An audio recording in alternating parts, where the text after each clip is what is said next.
हिरण्याक्ष का वध होने पर हिरण्यकशिपु का अपनी माता और कुटुंबियों को समझाना। नारद जी ने कहा, युधिष्ठिर, जब भगवान ने वराहावतार धारण करके हिरण्याक्ष को मार डाला, तब भाई के इस प्रकार मारे जाने पर हिरण्यकशिपु रोष से जल भून गया और शोक से संतप्त हो उठा। वह क्रोध से कांपता हुआ अपने दांतों से बार बार होठ चबाने लगा।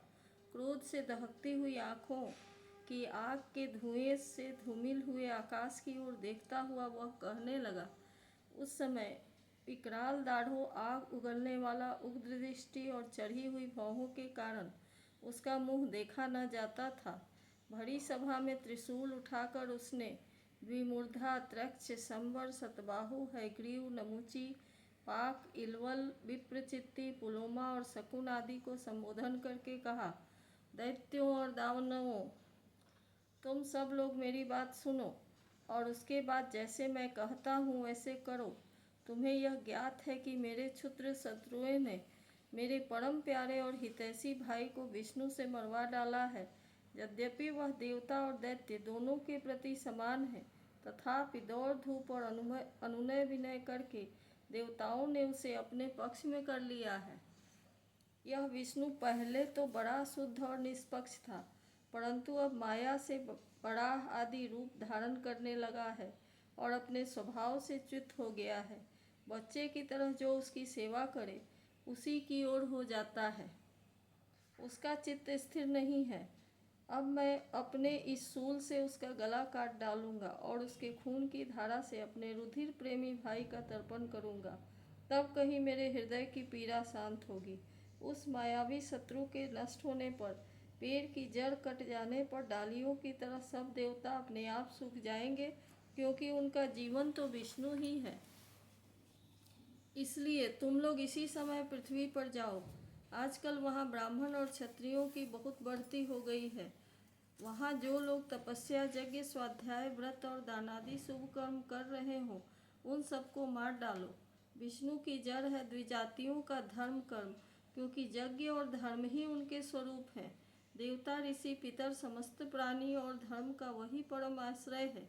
जहाँ जहाँ ब्राह्मण, गाय, वेद, वर्णाश्रम और धर्म कर्म हो, उन उन देशों में तुम लोग जाओ, उन्हें जला डालो, उजाड़ डालो। दैत्य तो स्वभाव से ही हम लोगों को सताकर दुखी होते हैं। दैत्यराज हिरण्यकशिपु की आज्ञा उन्होंने बड़े आदर से सिर झुकाकर स्वीकार की और उसी के अनुसार जनता का नाश करने लगे। उन्होंने नगर, गांव, गौओं के रहने के स्थान, बगीचे, खेत, टहलने के स्थान, ऋषियों के आश्रम, रत्न आदि की खाने, किसानों की बस्तियां, तराई के गांव, अहीरों की बस्तियां और व्यापार के केंद्र, बड़े बड़े नगर जला डाले। कुछ दैत्यों ने खोदने के शस्त्रों से बड़े बड़े पुल, परकोटे और नगर के फाटकों को तोड़ फोड़ डाला, तथा दूसरों ने कुल्हाड़ियों से फले फूले हरे भरे वृक्ष काट डाले। कुछ दैत्यों ने जलती हुई लकड़ियों से लोगों के घर जला दिए। इस प्रकार दैत्यों ने निरीह प्रजा का बड़ा उत्पीड़न किया। उस समय देवता लोग स्वर्ग छोड़कर छिपे रूप से पृथ्वी में विचरण करते थे। युधिष्ठिर, भाई की मृत्यु से हिरण्यकशिपु को बड़ा दुख हुआ।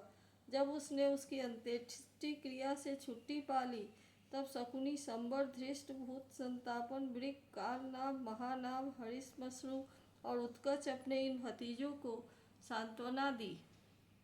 उनकी माता रुषाभानु को और अपनी माता दिति को देश काल के अनुसार मधुर वाणी से समझाते हुए कहा। हिरण्यकशिपु ने कहा, मेरी प्यारी माँ, बहू और पुत्रों, तुम्हें वीर हिरण्याक्ष के लिए किसी प्रकार का शोक नहीं करना चाहिए। वीर पुरुष तो ऐसा चाहते ही हैं कि लड़ाई के मैदान में अपने शत्रु के सामने उसके दांत खट्टे करके प्राण त्याग दे। वीरों के लिए ऐसी ही मृत्यु श्लाघनीय होती है। देवी, जैसे प्याऊ पर बहुत से लोग इकट्ठे हो जाते हैं, परंतु उनका मिलना जुलना थोड़ी देर के लिए ही होता है, वैसे ही अपने कर्मों के फेर से दैववश जीव भी मिलते और बिछड़ते हैं। वास्तव में आत्मा नित्य, अविनाशी, शुद्ध, सर्वगत, सर्वज्ञ और देह, इंद्रिय आदि से पृथक है। वह अपनी अविद्या से ही देह आदि की सृष्टि करके भोगों के साधन सुख शरीर को स्वीकार करता है। जैसे हिलते हुए पानी के साथ उसमें प्रतिबिंबित होने वाले वृक्ष भी हिलते से जान पड़ते हैं, और घुमाई जाती हुई आँख के साथ सारी पृथ्वी ही घूमती सी दिखाई देती है। कल्याणी, वैसे ही विषयों के कारण मन भटकने लगता है और वास्तव में निर्विकार होने पर भी उसी के समान आत्मा भी भटकता हुआ सा जान पड़ता है। उसका स्थूल और सूक्ष्म शरीर से कोई भी संबंध नहीं है, फिर भी वह संबंधी सा जान पड़ता है। सब प्रकार से शरीर रहित आत्मा को शरीर समझ लेना, यही तो अज्ञान है। इसी से प्रिय अथवा अप्रिय वस्तुओं का मिलना और बिछुड़ना होता है। इसी से कर्मों के साथ संबंध हो जाने के कारण संसार में भटकना पड़ता है। जन्म मृत्यु, अनेकों प्रकार के शोक, अविवेक, चिंता और विवेक की विस्मृति, सबका कारण यह अज्ञान ही है। इस विषय में महात्मा लोग एक प्राचीन इतिहास कहा करते हैं। वह इतिहास मरे हुए मनुष्य के संबंधियों के साथ यमराज की बातचीत है। तुम लोग ध्यान से उसे सुनो। उसी नगर देश में एक बड़ा ही यशस्वी राजा था। उसका नाम था सुयज्ञ। लड़ाई में शत्रुओं ने उसे मार डाला। उस समय उसके भाई बंधु उसे घेर कर बैठ गए। उसका जराऊ कवच छिन्न भिन्न हो गया था। गहने और मालाएं तहस नहस हो गई थी। बाणों की मार से कलेजा फट गया था। शरीर खून से लथपथ था। बाल बिखर गए थे। आंखें धंस गई थी। क्रोध के मारे दांतों से उसके होंठ दबे हुए थे। कमल के समान मुख धूल से ढक गया था। युद्ध में उसके शस्त्र और बाहें कट गई थी।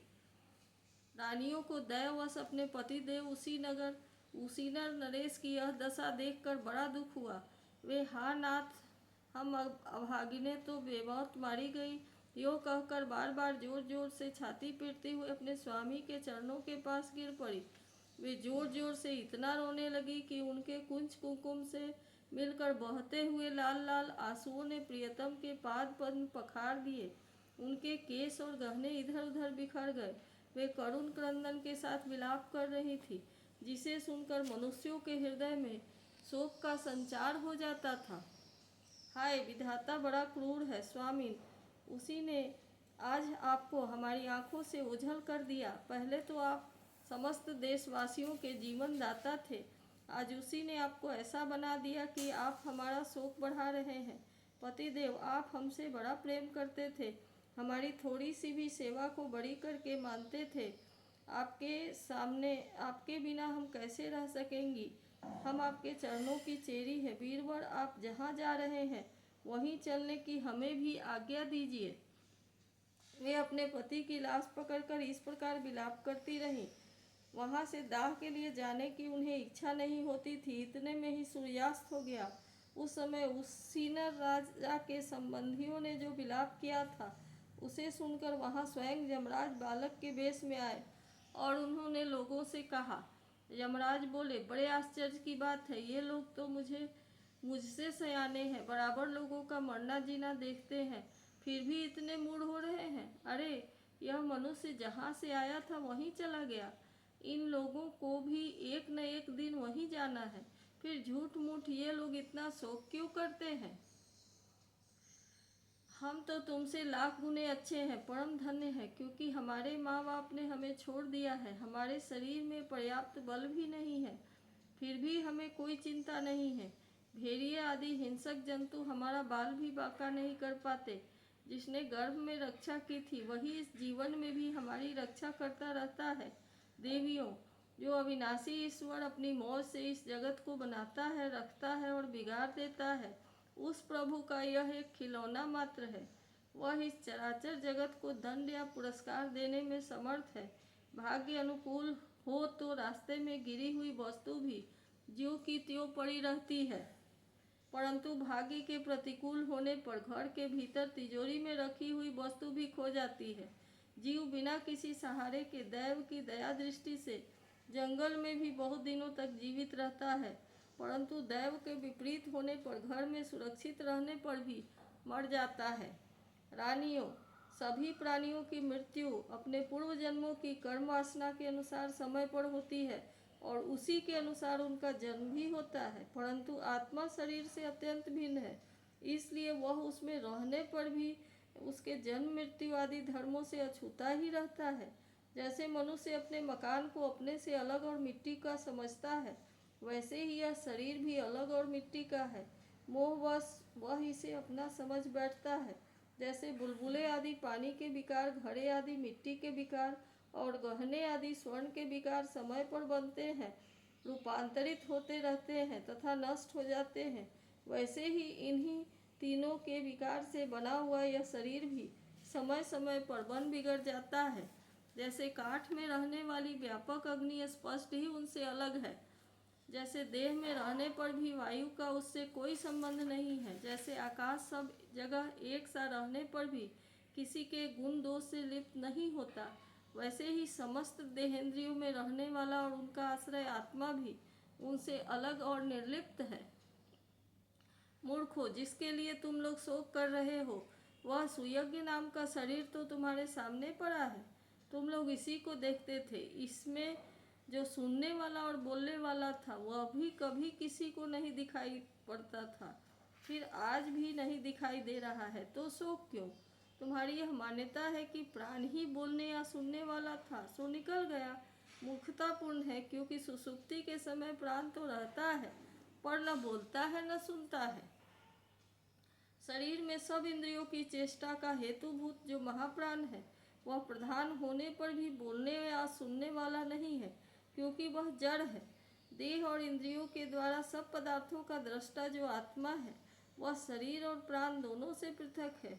यद्यपि वह परिच्छिन्न नहीं है, व्यापक है, फिर भी पंचभूत इंद्रियों और मन से युक्त नीचे ऊंचे देव, मनुष्य, पशु, पक्षी आदि शरीरों को ग्रहण करता है और अपने विवेक बल से मुक्त भी हो जाता है। वास्तव में वह इन सबसे अलग है। जब तक वह 5 प्राण, 5 कर्मेंद्रिय, 5 जन्नेन्द्रिय, 5 ज्ञानेन्द्रिय, बुद्धि और मन, इन 17 तत्वों से बने हुए लिंग शरीर से युक्त रहता है, तभी तक कर्मों से बंधा रहता है, और इस बंधन के कारण ही माया से होने वाले मोह और क्लेश बराबर उसके पीछे पड़े रहते हैं। प्रकृति के गुणों और उनसे बनी हुई वस्तुओं को सत्य समझना अथवा कहना झूठ मूठ का दुराग्रह है। मनोरथ के समय की कल्पित और स्वप्न के समय की दिख पड़ने वाली वस्तुओं के समान इंद्रियों के द्वारा जो कुछ ग्रहण किया जाता है, वह मिथ्या है।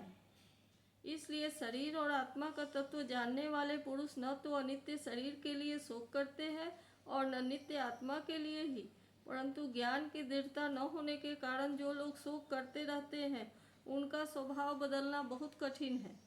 किसी जंगल में एक बहेलिया रहता था। वह बहेलिया क्या था? विधाता ने मानो उसे पक्षियों के काल रूप में ही रच रखा था। जहाँ कहीं भी वह जाल फैला देता और ललचाकर चिड़ियों को फंसा लेता। एक दिन उसने कुलिंग पक्षी के एक जोड़े को चारा चुगते देखा। उनमें से उस बहेलिये ने मादा पक्षी को तो शीघ्र ही फंसा लिया। कालवश वह जाल के फंदों में फंस गई। नर पक्षी को अपनी मादा की विपत्ति को देखकर बड़ा दुख हुआ। वह बेचारा उसे छुड़ा तो सकता नहीं था। स्नेह से उस बेचारी के लिए विलाप करने लगा। उसने कहा, यूँ तो विधाता सब कुछ कर सकता है, परंतु है वह बड़ा निर्दयी। यह मेरी सहचरी एक तो स्त्री है, दूसरे मुझ अभागे के लिए शोक करती हुई बड़ी दीनता से छटपटा रही है। उसे लेकर वह करेगा क्या? उसकी मौज हो तो मुझे ले जाए।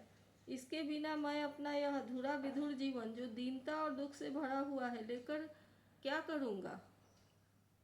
अभी मेरे अभागे बच्चों के पर भी नहीं जमे हैं। स्त्री के मर जाने पर उन मातृहीन बच्चों को मैं कैसे पालूंगा? ओह, घोंसले में वे अपनी माँ की बाट देख रहे होंगे। इस तरह वह पक्षी बहुत सा विलाप करने लगा। अपनी सहचरी के वियोग से वह आतुर हो रहा था। आंसुओं के मारे उसका गला रुंध गया था। अब तक काल की प्रेरणा से पास ही छिपे हुए उसी बहेलिये ने ऐसा बाण मारा कि वह भी वहीं पर लौट गया। मूर्ख रानियों, तुम्हारी भी यही दशा होने वाली है।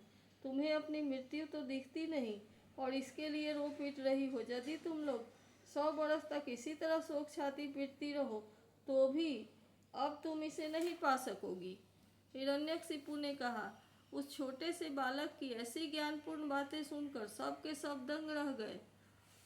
उसी नरेश के भाई बंधु और स्त्रियों ने यह बात समझ ली कि समस्त संसार और इसके सुख दुख अनित्य एवं मिथ्या है।